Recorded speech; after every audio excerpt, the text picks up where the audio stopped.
Dear student, welcome to AP study commerce and English Guruji channel. आज हम solve करने वाले हैं एग्जाम्पल 3 में देखिए, prepare accounting equation from the following transaction and a balance sheet on the basis of final position of the business. पहला जो है ट्रांजेक्शन दिया हुआ है, Sushant commence the business with cash कितने का 40,000 एंड फर्नीचर वर्थ ₹10,000। तो यहाँ पर 10,000 और 40,000 रुपये का कैश लगाया और 10,000 रुपये का क्या फर्नीचर से बिजनेस को क्या किया, स्टार्ट किया। किसने किया? सुशांत ने किया। ठीक है, पहला आप समझ गए होंगे। तो यहाँ पर कैश और आपको फर्नीचर दोनों का अमाउंट लिखना पड़ेगा एसेट्स पक्ष में, और उसका जो है लाइबिलिटीज प्लस कैपिटल में ये हो जाएगा 40 + 10 मतलब 50,000 का हो जाएगा। ठीक है, तो एक एक करके हम इक्वेशन को समझते जाएंगे और बनाते जाएंगे।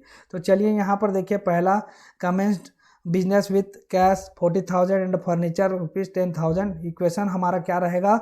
तो कैश और गुड्स कैश और फर्नीचर। पहला क्या आ गया? कैश और फर्नीचर आया, तो हम यहाँ पर लिख दिए 40,000 कैश में लिख दिया और फर्नीचर में कितना लिख दिए?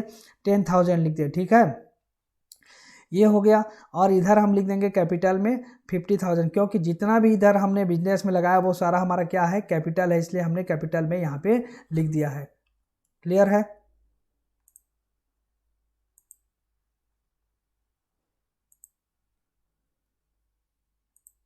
एक मिनट। इसके बाद देखिए, यहाँ पर सेकेंड में देखेंगे तो हमको दिखेगा यहाँ पे गुड्स परचेस फॉर कैश ₹500 500 बोलता हूँ 5,000। न्यू इक्वेशन क्या होगा? तो goods purchase for cash, cash में अगर हमने ट्रांजेक्शन किया तो गुड्स परचेस फ्रॉम कैश, तो हमारे पास इक्वेशन जो था वो 40,000 पहले कैश था और 10,000 का फर्नीचर है। टोटल कैपिटल हमारा 50,000 का है, 50,000 का है। उसमें से हमने कैश में से परचेस कैश बोल रहे हैं, कैश मतलब गुड्स परचेस फॉर कैश मतलब नगद में लिए, तो नगद हमारे पास कितना है? 40,000। 40,000 में से 5,000 क्या हो जाएगा? माइनस हो जाएगा। तो माइनस हो गया तो 35,000 बचा। 35,000 प्लस गुड्स में हम क्या इंक्रीज कर देंगे? गुड्स में प्लस कर देंगे, क्योंकि यहाँ पर गुड्स में ट्रांजेक्शन हो रहा है 5,000 का, तो 5,000 हमने प्लस कर दिया। यहाँ पर 5,000 माइनस कर दिया, क्योंकि 40,000 में माइनस करेंगे 5,000 तो हमारे पास इक्वेशन नया इक्वेशन में बनेगा 35,000 और गुड्स में आ जाएगा 5,000 और फर्नीचर का जैसा अमाउंट है वैसा ही हम यहाँ पर लिख देंगे 10,000 को। ठीक है, उसके बाद हम इस पक्ष में देखेंगे तो 50,000 हो गया जैसा को वैसा। फिर तीसरा जो है वो है goods purchase for cash. Goods purchase for cash यहाँ पर है ₹2,500। न्यू इक्वेशन क्या होगा? तो गुड परचेज फॉर कैश, यहाँ पर भी हमने माल खरीदा 2,500 रुपये का, वो भी नगद खरीदा कि उधार खरीदा, इसको आपको ध्यान में रखना है। गुड परचेस फॉर कैश यहाँ पर भी लिखा है, तो आपको इसको ध्यान में रखना है। ठीक है, एक बार क्वेश्चन को देख लेते हैं हम। यहाँ पर क्या लिखा है? यहाँ पे तीसरा नंबर, हाँ, goods purchase goods on credit ₹2,500। यहाँ पर देखिए, यहाँ पर स्पष्ट किया गया है ये क्या है? क्रेडिट है। क्रेडिट है मतलब उधार में खरीदे। यहाँ पर कैश में खरीदे थे, लेकिन यहाँ पे उधार में खरीदे हैं। ठीक है, तो यहाँ पर इक्वेशन क्या बनेगा? तो हम तो माल में इसको जोड़ देंगे, जो भी गुड्स है उसमें तो जोड़ना है हमको। यहाँ पे गुड्स में पहले 5,000 हो गया, उसके बाद 2,500 हो गया, तो यहाँ पर कितना हो गया? 7,500 हमने लिख दिया। अब 35,000 जैसा कैश है वैसा ही रहेगा, क्योंकि कैश में ट्रांजेक्शन नहीं होगा, क्योंकि कैश में ले नहीं रहे हैं हम इसको। क्या में ले रहे हैं इसको? जो है ये कैश नहीं है, ये कैश में नहीं ले रहे हैं। किस में ले रहे हैं इसको? जो है ये मतलब टाइपिंग मिस्टेक है, इसको हम क्रेडिट में ले रहे हैं। तो क्रेडिट में ले रहे हैं तो हमारा जो है लाइबिलिटीज पक्ष में क्रेडिटर जनरेट होगा। क्रेडिटर क्या लिखेंगे? क्रेडिटर, क्योंकि क्रेडिटर को भविष्य में हमको पैसा देना रहेगा, अमाउंट देंगे, कैश देंगे, इसलिए हमको क्रेडिटर्स करके लिखना पड़ेगा। और क्रेडिटर्स करके क्या लिखेंगे? यहाँ पर 2,500 रुपये लिख देंगे, 2,500 लिख देंगे। ठीक है, ये हो गया। तो हमारे जो गुड्स है उसमें जोड़ दिए तो 7,500 हो गया, और पहले का जो कैश है जैसा है 35,000 वैसा ही रहेगा, प्लस फर्नीचर जैसा है वैसा ही रहेगा। यहाँ पर नया चीज़ क्या आया? तो इक्वल टू बराबर करके हम यहाँ पे क्रेडिटर का अमाउंट लिख दिए 2500 और कैपिटल जो रहेगा वो है 50,000 का हो गया। ठीक है, आपको भ्रमित नहीं होना, यहाँ पर प्लस माइनस आगे पीछे कर दिया है तो आपको ध्यान में नहीं। ये जो जीरो है ये किसका है, तो ये जीरो डेप्टर्स का है। ठीक है, ये आगे इसका क्वेश्चन आएगा, इसीलिए इसमें पहले से इसको इसी फॉर्मेट में जमा दिया गया है। ठीक है, अब हम आगे बढ़ते हैं। क्वेश्चन जो है ट्रांजैक्शन तीसरा हमने देख लिया, क्वेश्चन मतलब ट्रांजैक्शन चौथा देखेंगे। तो ट्रांजैक्शन चौथे में देखिए आप क्या लिखा है, sold goods for cash ₹2000 and on credit ₹2500। तो यहाँ पर बोलर रहा ये है कि गुड्स मतलब माल जो है बेचा 2000 रुपये का नगद और 2500 रुपये का उधार, ये दोनों को हमको याद रखना है। 2500 रुपये का उधार में बेचा और 2000 रुपये का नगद बेचा। तो यहाँ पर क्या होगा, कैश सेल्स 2000, तो हमारे पास कैश में कितना आएगा, अमाउंट कितना आएगा। हम जब बिजनेस करेंगे तो हम अगर माल बेचेंगे मतलब कैश सेल करेंगे कोई भी आइटम को सेल करेंगे तो उसके बदले में हमको क्या मिलेगा, कैश मिलेगा। तो हमारे पास जो कैश है उसमें उतना राशि और जितना मिला वो उसको और ऐड कर दिए तो उतना अमाउंट इंक्रीज हो जाएगा। तो यहाँ पर क्या हो रहा है, 35,000 हमारे पास पहले से है और 2000 अभी फिर मिला कैश सेल किए तो हमारे पास टोटल कितना हो गया, 37 हो गया नया इक्वेशन में। उसी प्रकार हम क्या करेंगे, अब हमारे पास जो गुड्स है, गुड्स को हमने बेचा है, गुड्स को सेल किया है, तो गुड्स में से टोटल कितना का सेल किया है, तो 2500 का हमने क्रेडिट में सेल किया और 2000 का कैश में सेल किया। तो इन दोनों को हम जोड़ दिए तो टोटल कितना होगा, 4500 मतलब 4500। तो 7500 में 4500 माइनस कर दिए तो हमारे पास जो बचा वो है 3000 का जो है गुड्स बचा हुआ है और ये 10,000 जैसा फर्नीचर है वैसा ही रहेगा। अब यहाँ पर क्या हो जाएगा, प्लस करके क्या लिखेंगे, प्लस करके ये जो 2500 ये कहाँ से आया, तो क्रेडिट में हमने सेल किया। क्रेडिट में सेल किया का मतलब होता है हमने क्रेडिट में सेल किया मतलब बेचा है, तो सामने वाला हमको पैसा देगा, सामने वाला कैश देगा, तो देगा कैश, देने वाला है तो देने वाला क्या कहलाएगा, डेप्टर कहलाएगा। ठीक है, देने वाला डेप्टर कहलाएगा। तो डेप्टर जो है देगा, इसलिए हमने इसके यहाँ पर लिखा डेप्टर और डेप्टर के नीचे जो है यहाँ पर राशि लिख दिया, ये इसी का है 2500 और इसको हमने यहाँ पे लिखा नया इक्वेशन में।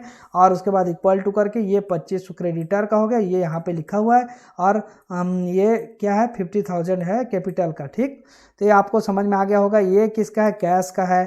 कैश के बाद ये क्या है, ये गुड्स का है, ये फर्नीचर का है और ये डेप्टर का है और इधर क्रेडिटर का है और ये 50,000 कैपिटल का है। क्लियर हो गया होगा। अब हम चलते हैं 5वें नंबर के ट्रांजैक्शन की ओर। 5वें नंबर के ट्रांजैक्शन से हम समझेंगे कि कमीशन रिसीव्ड ₹1000 का कमीशन मिला। तो यहाँ पर जो इफेक्ट पड़ेगा वो क्या पड़ेगा, 1000 हमारे कैश में प्लस होगा। कैश में हमने 37,000 का कैश है, उसमें 1000 को प्लस कर दिए तो हो गया 38,000। 3000 जैसा पैसा रहेगा और 10,000 ये जो 10,000 है फर्नीचर का वो भी ऐसे ही रहेगा। 2500 रुपये डेप्टर का रहेगा, 2500 रुपये क्रेडिटर का। इसमें कोई परिवर्तन नहीं होगा, इन सब में केवल कैपिटल में और कैश में परिवर्तन होगा, कैश में और कैपिटल में चेंज होगा। तो यहाँ पर देखिए कैपिटल जो है इंक्रीज होगा 1000 से तो 51 हो गया और यहाँ पर 37 है, ये 1000 से यहाँ पर कैश इंक्रीज हुआ तो ये हो गया 38,000 हो गया। ठीक है, ये हो गया 5वां इक्वेशन, न्यू इक्वेशन ये कंप्लीट हो गया। तो 38, 3000, 10,000, 2500, 2500 और 51,000 इस प्रकार से हो जाएगा। अब नेक्स्ट जो ट्रांजैक्शन है उसको देखिए। नेक्स्ट ट्रांजैक्शन लिखा है पेड सैलरी टू मुनीम ₹600। पेड सैलरी टू मुनीम को सैलरी दिया हमने, मुनीम को सैलरी पेड किया तो 600 रुपीज़ पेमेंट किया है। तो यहाँ पर उतनी राशि को क्या कर देंगे, कैश में से माइनस कर देंगे। तो 38,000 में माइनस कर दिए 600 को, क्योंकि इतनी राशि को हमको जो है कैश में से ही तो सैलरी देंगे, तो कैश में सैलरी का जो दिया उसको माइनस कर देंगे। तो हमारे पास कितना बचा कैश, तो 38,000 में 600 को माइनस कर दिए तो 37,400 400 बचा। फिर उसके बाद यहाँ पर देखिए क्या लिखा है, यहाँ पर लिखा है 3000, जैसा कि तैसा हमको इन दोनों को, इन तीनों को उतार देना है। यहाँ पर इसको भी उतारना है, क्रेडिटर को वैसा ही लिख देना है। फिर यहाँ पे क्या करना है, हमको 51,000 में माइनस करना है 600 को, क्योंकि यहाँ पर जो है सैलरी देंगे तो कैपिटल में और कैश दोनों क्या होगा, चेंज होगा। ठीक है, कैपिटल और कैश दोनों में माइनस करना पड़ेगा। जैसे यहाँ पे कमीशन मिला था, रिसिप्ट हुआ तो पैसा मिला था, तो हमने कैश में प्लस किया और कैपिटल में भी प्लस किया। उसी प्रकार इसमें भी हम क्या करेंगे, जा रहा है इसलिए माइनस करेंगे दोनों में। ठीक है, उसके बाद नेक्स्ट है क्वेश्चन जो है 7 है। 7 नंबर का ट्रांजेक्शन क्या होगा, तो 7 नंबर का ट्रांजेक्शन डिप्रीशिएट फर्नीचर एट 10%, मतलब इसमें डिप्रीसिएशन लगाना है फर्नीचर में 10% का। तो फर्नीचर हमारे पास कितने का है उसको देखना है। तो फर्नीचर हमारे पास यहाँ पर देखिए, पहले ही हमने 10,000 रुपये का फर्नीचर व्यापार में लगाया है। इसी फर्नीचर पर 10% का क्या करना है, डिप्रीसिएशन करना है। ठीक है, मतलब डिप्रीसिएशन मतलब मूल्यह्रास बोलते हैं, डिप्रीसिएशन लगाना है। ठीक, तो यहाँ पर हम क्या हो जाएगा, हमारा जो 10% मतलब 1,000, 10,000 का 10% अगर निकालेंगे, इसका 10,000 का 10% मतलब 10,000 इंटू 10/100 कर देंगे तो हमारा 1,000 रुपये आ जाएगा, 1,000 आ जाएगा। ठीक है, तो ये इक्वेशन में क्या होगा, तो हमारे पास यहाँ पर फर्नीचर में करना है हम, ना कि कैश में। कैश में माइनस नहीं होगा, फर्नीचर में 1,000 रुपया उसका मूल्य में ह्रास हो गया, डिप्रेशन हो गया। तो 1,000 रुपये 10,000 में 1,000 को माइनस कर देते, यहाँ पर हो गया 9,000 रुपीज़ हो गया। ये जैसा है वैसा इसको उतार देना है हमको, 2500 को भी उतार देना है, ये भी उतर जाएगा जैसा कि तैसा।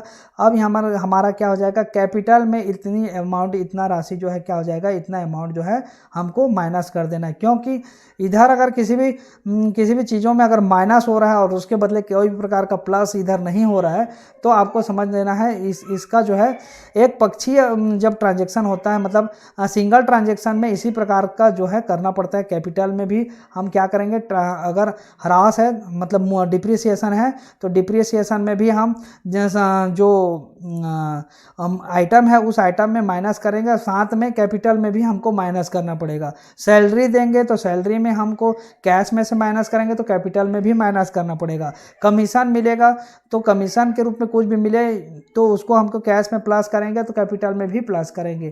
तो इस प्रकार से कुछ पॉइंटें हैं उसको आपको ध्यान में रखना है। और दूसरा चीज़ है कि अगर हम